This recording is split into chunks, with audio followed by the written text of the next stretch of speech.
శ్రోతలందరికీ నా నమస్కారం. కథా ప్రయాణానికి స్వాగతం. నేను మీ అనసూయ.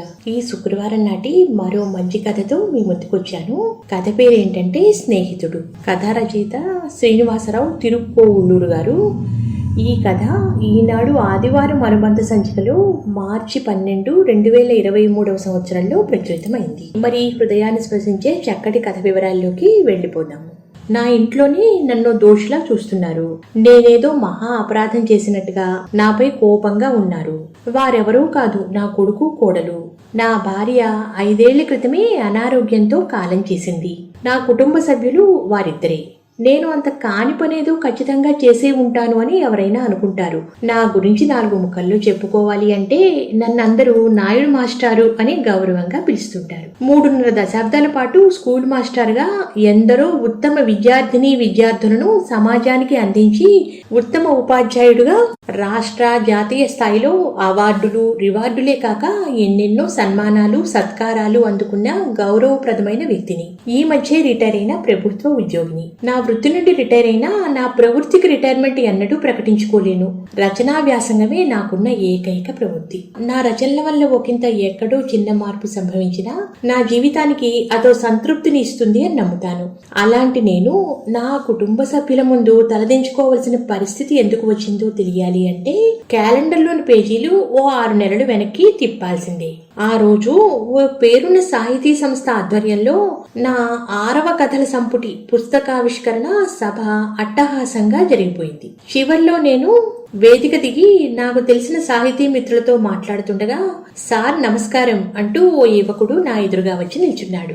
ఆ అబ్బాయికి సుమారుగా 20 ఏళ్లు ఉంటాయి. ఇంత చిన్న కుర్రాడికి నాతో ఏమి పని అన్నట్టుగా చూశాను. ఆ అబ్బాయి అక్కడున్న కుర్చీలో కూర్చుని మాట్లాడుకుందాం అన్నట్టుగా చూశాడు. వాడి చూపులను అర్థం చేసుకున్నట్టుగా పక్కనే గల కుర్చీలో చితకలు పడుతూ ఇప్పుడు చెప్పరా అబ్బాయి అన్నట్టుగా చూశాను. ఆ కుర్రాడు సార్ మీ ఆటోగ్రాఫ్ ప్లీజ్ అంటూ అప్పుడే ఆవిష్కరణ జరిగిన నా కొత్త కథల సంపుటి పుస్తకాన్ని తెరిచి ముందుంచాడు. అలా పుస్తకాల పైన సాహితీ ప్రియులకు అభినందనలతో అంటూ ఆటోగ్రాఫ్లు రాసివ్వడం కొత్త కాకపోయినా ఆ కుర్రాడి ఆరాటం చూస్తే తెగ ముచ్చటేసింది. ఆ అబ్బాయి కళ్ళల్లో ఏదో మెరుపు కనిపించింది. నేను ఆ అబ్బాయిని పేరు అడిగాను. తన పేరు శశాంక్ అని చెప్పాడు. శశాంక్ కి సాహితీపూర్వక అభినందనలతో అంటూ నేను రాసిచ్చిన పుస్తకాన్ని ఆ కుర్రాడు తీసుకుంటూ సార్ నేను కొన్ని కథలు రాశాను, మీరు వీలు చూసుకుని వాటిలోని లోటుపాట్లు తెలియజేస్తే సరి చేసుకోవాలి అనుకుంటున్నాను వినమ్రతగా అడుగుతూ సమాధానం కోసం నాకేసి ప్రాధేయపూర్వకంగా చూశాడు. అప్పుడు చూశాను ఆ అబ్బాయిని తేరిపారా. మూతి మీద మీసం కూడా సరిగా మొలిచినట్టు లేదు. సరే చూద్దామన్నాను క్యాజువల్ గా. నేనన్న మాటలకు కళ్ళు పెద్దవి చేసుకుని సార్ ఎక్కడ కలవమంటారు, మీరుంటే ఏరియాకి దగ్గరలోనే మేముంటున్నాం అంటూ అర్థోక్తిగా ఆగిపోయి నా బదులు కోసం ఉద్విగ్నంగా చూస్తున్నాడు. నేను ఆశ్చర్యపోతూ నా అడ్రస్ గట్రా అన్ని తెలుసుకునే వచ్చావన్నమాట అన్నాను చిన్నగా నవ్వుతూ. ఆ కుర్రాడు వినయంగా ఇందులో ఉంది కదా సార్ అంటూ నా కథల సంపుటిని చూపించాడు. ఏదో అనుకున్నాను గాని వదిలేట్టు లేడు అని నాకు అర్థమైంది. ఒక్క క్షణం దీర్ఘంగా ఆలోచించి సాయంత్రం 5 గంటలకు మా ఏరియా గ్రంథాలయానికి వచ్చేయి, అక్కడ కలుద్దామన్నాను బయలుదేరడానికి ఉద్యుక్తమవుతూ. సార్ ఒక్క సెల్ఫీ అర్థింపుగా అడిగాడు. ప్రతి సభల్లోనూ అలవాటైన ప్రక్రియ కావడంతో ఫోటోకి ఫోజిచ్చాను. ఆ తర్వాత ఎవరి మానాన వాళ్ళం వెళ్లిపోయాం. అదే రోజు సాయంత్రం 5:30 గంటలు అవుతుండగా నా సెల్ ఫోన్ రింగ్ అయింది. లిఫ్ట్ చేసి హలో అన్నాను. నేను సార్ శశాంక్ ని ఉదయం సభలో కలిశాను కదా అంటూ గుర్తు చేశాడు. అప్పుడు జ్ఞాపకం వచ్చింది ఆ కుర్రాడే రమ్మన్న సంగతి. ఆ సంగతి మర్చిపోయాను. రోజు వాకింగ్ చేస్తూ అక్కడ గ్రంథాలయానికి వెళ్లి కాసేపు పత్రికలు తిరిగేసి రావడం దినచర్యలో ముఖ్య భాగం. 10 నిమిషాల్లో అక్కడ ఉంటాను అని చెప్పి హడావుడిగా బయలుదేరి వెళ్లాను. ఆ కుర్రాడు ఓ సిమెంట్ బెంచి మీద కూర్చుని ఏదో పుస్తకం చదువుకుంటున్నాడు. నన్ను చూడగానే లేచి నించుని రండి సార్ కూర్చోండి అంటూ నా పట్ల తన విధేయతను కనపరిచాడు. నేను కూర్చుంటూ తనని పక్కనే కూర్చోమన్నాను. తను పర్వాలేదు సార్ అని అలాగే నించున్నాడు. నేను బలవంతంగా చేయి పట్టుకుని లాగి కూర్చోమనేసరికి ఇబ్బందిగా కూర్చున్నాడు. నేను ఉపోద్ఘాతం లేకుండా నీ రచనలు తెచ్చావా అని కొంచెం చిరాకు ధ్వనించిన స్వరంతో అడిగాను. ఏవో పిచ్చి పిచ్చి రాసుకొచ్చేస్తారు, చదవమంటూ చావగొడుతుంటారు నా మనసులో అనుకుంటుండగా ఆ కుర్రాడు గబగబా తన వెంట తెచ్చుకున్న ఫైల్లోంచి కొన్ని పేపర్లు తీసి నా చేతికి అందించాడు. తెల్లటి పేపర్ మీద నల్లటి అక్షరాలు కుదురుగా ఉండి ముత్యాల్లా కంటికి ఇంపుగా కనిపిస్తున్నాయి. అలా చూడగానే ఎందుకో శ్రద్ధగా చదవాలి అనిపించింది. క్షణానికి ఉత్కంఠను రేకెత్తించిన ఆ పేజీలన్నీ చకచకా చదివేశాను. కథ ముగింపు అద్భుతంగా ఉంది. అతను రాసిన వాక్యాల్లో అక్షర దోషాలు మచ్చుకి ఒక్కటైనా కనిపించలేదు. కథా నిర్మాణం పకడ్బందీగా కొనసాగింది. అది ఓ కొత్త రచయిత రాసిన రచనలా లేదు. ప్రతి వాక్యము చేయి తిరిగిన రచయిత కలం నుండి ఉద్భవించిన అద్భుతంలా ఉంది అతని రచన. ఆ 20 ఏళ్ల కుర్రాడి రచన 60 ఏళ్లు పైబడిన నన్నే ఒకంత ఆశ్చర్యాన్ని గురిచేసింది. చదవడం పూర్తయ్యాక ఏం మాట్లాడాలో అర్థం కాక కొద్దిసేపు స్తబ్దుగా ఉండిపోయాను. కొన్ని క్షణాల అనంతరం ఏమో అనుకున్నాను, కథ బాగా రాసావయ్యా, రచనా రంగంలో నీకు మంచి భవిష్యత్తు కనిపిస్తోంది, కీప్ ఇట్ అప్ అంటూ ప్రశంసించాను. ఓ సీనియర్ రైటర్ గా నాకు పెద్దరికం అప్పగించాడు కాబట్టి ఏదో ఒకటో రెండో చెప్పక తప్పదని చాలాసేపు రంధ్రాన్వేషణ చేసి అతి కష్టం మీద 2-3 విషయాలు చెప్పాను. నిజానికి నేను సూచించిన విషయాలు గొప్ప విషయాలు అని భావించనక్కర్లేదు. ఆ పేపర్లు వాడికి ఇచ్చేశాను. వెంటనే ఇంకో కథ తీసిచ్చాడు. ఎన్ని రాసావేంటి అని నివ్వెరపోతూ అడిగాను. ఓ 6 కథల దాకా ఉన్నాయి సార్ అన్నాడు వినయంగా.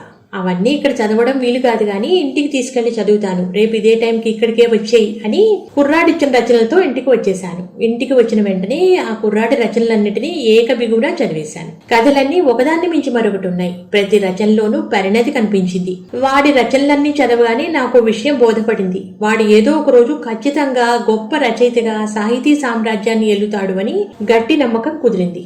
అనుకున్నట్టుగానే ఆ మరుసటి రోజు సాయంత్రం వచ్చాడు శశాంక్. ఈ కథని ఏ పత్రికలకు పంపించాలో, ఏ పోటీలకు పంపించాలో సవివరంగా చెప్పాను. కథల హడావుల్లో పడి అంతవరకు ఆ అబ్బాయి గురించి ఏ వివరమూ అడగలేకపోయాను. అప్పుడు అడిగాను. అమ్మా నాన్నలకు తాను ఒక్కడినే అని చెప్పాడు. ఇంజనీరింగ్ 2వ సంవత్సరం చదువుతున్నానని, తనకు కాలేజీ, నాన్నకు ఆఫీసు దూరం అవుతున్నాయని, విజయనగరం నుండి విశాఖపట్నం వచ్చేశామని, దగ్గరలోనే ఓ అపార్ట్మెంట్ లో అద్దెకుంటున్నామని చెప్పాడు. రోజు రోజుకి మా మధ్య బంధం బలపడసాగింది. రోజు సాయంత్రం లైబ్రరీ ఆవరణలో కలుసుకోవడం మా దినచర్యలో ముఖ్య భాగమైపోయింది. ఒక్కోసారి నా కథలకు మలుపులు ముగింపులు ఎలా ఇవ్వాలో సందిగ్ధం ఏర్పడినప్పుడు శశాంక్ని అడగడానికి మొహమాట పడేవాణ్ణి కాదు. నిత్యము మా మధ్య సాహిత్యం పైన అనేకమైన చర్చలు నడుస్తూ మా బంధం స్నేహబంధంగా దినదిన ప్రవర్ధమానంగా సాగిపోతూ ఉంది. ప్రాచీన సాహిత్యం మొదలుకుని నేటి ఆధునిక సాహిత్యం వరకు మా చర్చలు విస్తృతంగా కొనసాగేవి. ఒకరోజు శశాంక్ చాలా మూడిగా కనిపించాడు. విషయం ఏంటి అని అడిగాను.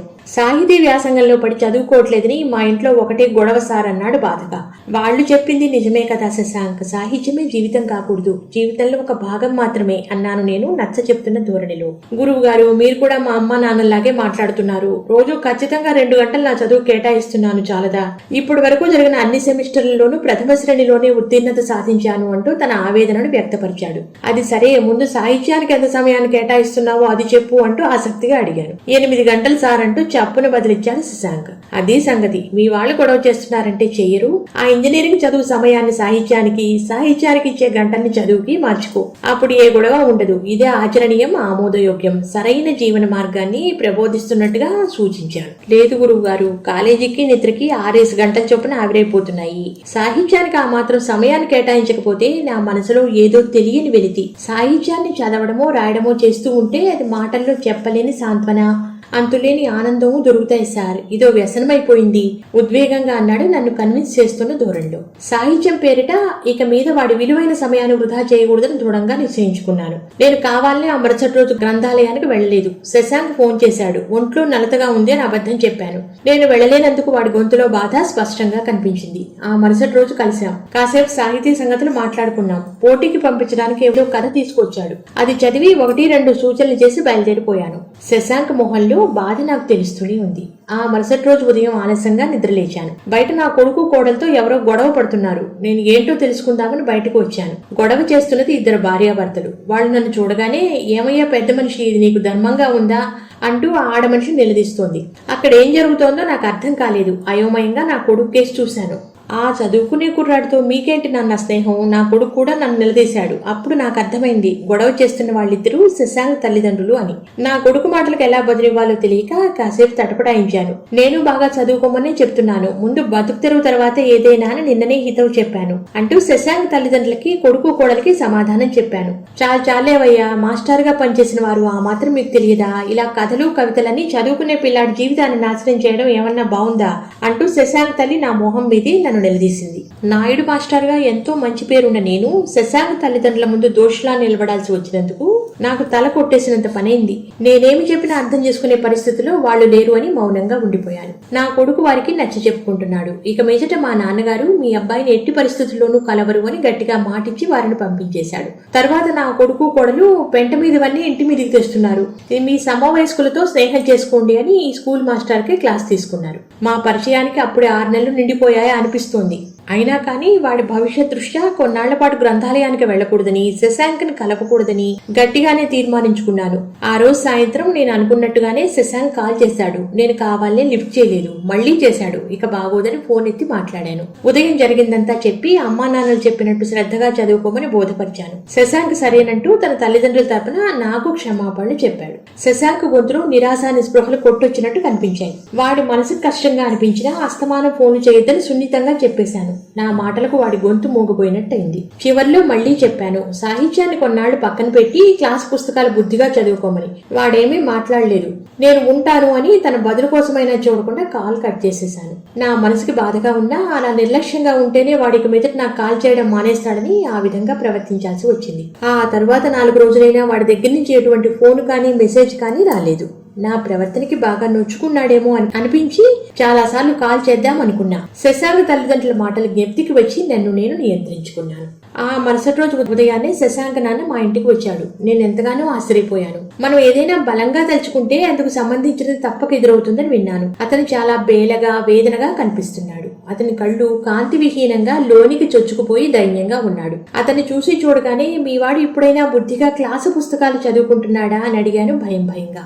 అతను నా మాటలకు కళ్ళనీళ్లు పెట్టుకుంటూ నా గుండెలు పగిలే వార్త చెప్పాడు. శశాంక్ వాళ్ళుంటున్న 2nd ఫ్లోర్ నుండి దూకేసి ప్రాణం మీదకి తెచ్చుకున్నాడు అంటూ. నేను ఒక్కసారిగా హతాశుణ్ణయ్యాను. ఆ సంఘటన జరిగి 3 రోజులైందని, తలకి పెద్ద గాయమై కోమాలోకి వెళ్లిపోయాడు అంటూ శశాంక్ తండ్రి బావురుపన్నాడు. నా మెదడిని ఒక్కసారిగా 1000 వోల్టుల విద్యుత్ తరంగం తాకినట్టయింది. అతన్ని ఎలా ఓదార్చాలో నాకు అర్థం కాలేదు. ఎందుకంటే నా మానసిక పరిస్థితి అతని కంటే దారుణంగా తయారైంది. అతనితో కలిసి శశాంక్ ను చూసేందుకు హడావుడిగా ఆసుపత్రికి బయలుదేరాను. శశాంక్ ఐసీయూలో బెడ్ పైన అచేతనంగా పడుకుని ఉన్నాడు. ఆక్సిజన్ గొట్టాలు వాడి ముక్కుకి నోటికి తగిలించి ఉన్నాయి. వాడిని అలా చూడగానే నా గుండె చెరువైంది. నన్ను నేను తమాయించుకోవడానికి చాలా సమయమే పట్టింది. ఆసుపత్రి వారు కేటాయించిన గౌను లాంటి కోటును తొడుక్కుని లోనికి వెళ్లాను. బెడ్ పై వాడు నిశ్చలంగా నిద్రపోతున్నట్టుగా కనిపించాడు. శశాంక్ అంటూ చిన్నగా గొంతు పెగుల్చుకుని పిలిచాను. వాడికి నా మాటలేమీ వినిపించలేదు. శశాంక్ లే, నేను నీకోసమే వచ్చాను. మళ్లీ పిలిచాను. వాడిలో ఎటువంటి స్పందన కనిపించలేదు. నేను నిస్సహాయంగా బయటకు వచ్చేశాను. ఇదంతా ఎలా జరిగింది అని బయట నిరీక్షిస్తున్న తల్లిదండ్రులను అడిగాను. శశాంక్ తండ్రి ఏమీ మాట్లాడకుండా నిశ్శబ్దంగా ఉండిపోయాడు. శశాంక్ తల్లి నీరసంగా గొంతు పెగుల్చుకుంది. అంతా ఈయనే చేశారండి. వాడి సాహిత్య పుస్తకాలన్నీ తగలబెట్టేస్తానని ప్రతిరోజు బెదిరించేవారు. ఆ రోజు పుస్తకాలన్నింటినీ కుప్పలా పడేసి వాటిపై పెట్రోల్ పోసి వాడి కళ్ల ముందరే అన్నంత పని చేయబోయారు. వాడ చూసి తట్టుకోలేక ఆవేశంగా బాల్కనీలోంచి కిందికి దూకేశాడు అంటూ బావురు మంది ఆ కన్న తల్లి. వాడు మారాలని అలా బెదిరించాలనుకున్నాను, అంతేకాని చదువుకున్న వాడిని పుస్తకాలు నేనెందుకు తగలబెడతాను సార్? నిజానికి మారాల్సింది వాడు కాదు, నేను. నా కళ్ళతో వాడి జీవితాన్ని శాసించాలి అనుకోవడం ముమ్మాటికి నా తప్పే. ఇక మీదట వాడి ఇష్టానికే బతకమంటాను అని వాపోతూ ఆ తండ్రి ఎంతగానో కుమిలిపోతూ రోధిస్తున్నాడు. వారిని అలా చూడగానే నా మనసు ఎంతగానో క్షోభించింది. కాసేపటికి అక్కడికి వచ్చిన డాక్టర్ని శశాంక్ కోమాలోంచి ఎప్పుడు బయటకు వస్తాడని ఆశగా అడిగాను. శశాంక్ మెదడులో పాజిటివ్ వైబ్రేషన్ ఎప్పుడు కలిగినా కోమాలోంచి బయటపడొచ్చని డాక్టర్ స్పష్టంగా చెప్పాడు. నేను శశాంక్ గురించి ఆలోచిస్తూ ఇంటికి వచ్చేశాను. నా ఆలోచనల్లో శశాంకే నిండిపోయాడు. టీపాయ్పై కనిపిస్తున్న ఆ రోజు దినపత్రికను అసంకల్పితంగా తిరిగేశాను. ఏది చదవాలి అనిపించలేదు. యాంత్రికంగా పేజీలు తిప్పుతున్న నన్ను ఓ వార్త అమితానందానికి గురిచేసింది. ప్రముఖ సాహితీ సంస్థ వారు పెట్టిన కథల పోటీల్లో యువ రచయిత శశాంక్ కథకు ప్రథమ బహుమతి ₹1,00,000 అని ప్రకటిస్తూ వచ్చిన వార్త అది. ఆ పక్కనే శశాంక్ ఫోటో కూడా వేశారు. నా మనసు ఆనందంతో ఎగిరిగంతేసింది. ఆ దినపత్రికను చేత్తో గట్టిగా పట్టుకుని శశాంక్ ఉన్న ఆసుపత్రికి వెళ్లేందుకు వడివడిగా అడుగులు వేశాను. సానుకూల పవనాలు ఆశీర్వదిస్తున్నట్లు చల్లగా నన్ను స్పర్శిస్తున్నాయి. ఈ వార్త ఒక్కటి చాలు వాడి జీవనాడుల్లో చలనం ప్రజ్వలించడానికి. నాకు బాగా తెలుసు, సాహిత్యమే వాడి ఊపిరి, ఆయుష్ అని. విన్నారుగా ఈ మనసును స్పృశించే చక్కటి కథని. స్నేహానికి వయసుతో నిమిత్తం లేదు. వయస్సు అనేది స్నేహానికి ఒక వారధి కానే కాదు. ఇద్దరి మధ్య ఉన్న ఏ ఏకైక అభిలాష అయినా వాళ్ళని మంచి స్నేహితులను చేస్తుంది. అంతేకాదు, ఈ కథ మనకు చెప్పే మరో మంచి నీతి ఏంటంటే, తల్లిదండ్రులు తమ పిల్లల్లోని ప్రతిభను, సృజనాత్మకతను గుర్తించి ప్రోత్సహించాలి, అభినందించాలి. కానీ వాటిని అతని అభ్యున్నతికి అడ్డుకట్టలుగా భావించి అణిచివేయాలి అనుకోకూడదు. ఈ కథలో శశాంక్ తల్లిదండ్రుల్లాగా తన కథలకు లభించిన ప్రోత్సాహం ద్వారా నాయుడు మాస్టర్ ద్వారా ఈ కథలోని పాత్ర శశాంక్ అనే కుర్రాడికి వాడి మైండ్లో పాజిటివ్ వైబ్రేషన్స్ మేల్కొంటాయని ఆశిస్తూ నేను మీ నుంచి సెలవు తీసుకుంటున్నాను. వచ్చే వారం ఇటువంటిదే మరో మంచి కథతో మీ ముందుకు వస్తాను. అంతవరకు సెలవు, నమస్కారం, ఉంటాను.